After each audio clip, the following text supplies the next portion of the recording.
ആത്മഹർഷം കൊണ്ട്, കഅബ കണ്ടപ്പോഴുണ്ടായ സന്തോഷം കൊണ്ട് ഭക്തയായ ഒരു സ്ത്രീ വീണു മരിച്ച കഥയാണ് ഞാൻ പറയുന്നത്.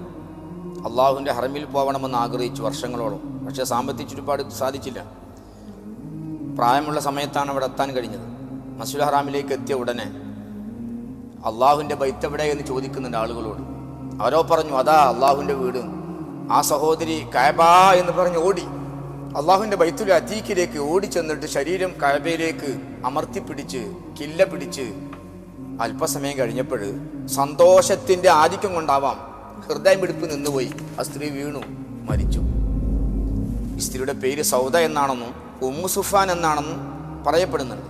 ഞാൻ പറയുന്നത് 2026 ഹജ്ജ് കഴിഞ്ഞു, 27 ഹജ്ജ് വരാൻ പോകുന്നു.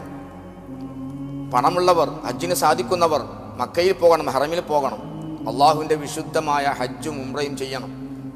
പ്രിയപ്പെട്ടവരെ, എല്ലാം സാധിച്ചിട്ടും ഹജ്ജിന് പോവാതെ മരണപ്പെട്ടാൽ നിങ്ങളെ സ്വത്ത് അനന്തരാവകാശികൾക്ക് ഓഹരി ചെയ്യുന്നതിന് മുമ്പ് അവരുടെ കടമയാണ് മറ്റൊരാളെ കൊണ്ട് ഹജ്ജ് ചെയ്യിപ്പിക്കാനുള്ള സാമ്പത്തികമായ എല്ലാ ബാധ്യതകളും മാറ്റിവെക്കണം.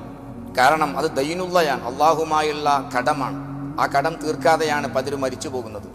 പരിശുദ്ധമായ കഅബയിൽ പോകണം, ഉംറ നിർവഹിക്കണം, ഹജ്ജ് നിർവഹിക്കണം, ഇസ്ലാമിൻ്റെ 5 കാര്യവും പൂർത്തിയായിട്ട് മരിക്കണം ഇൻഷാ അല്ലാഹ്.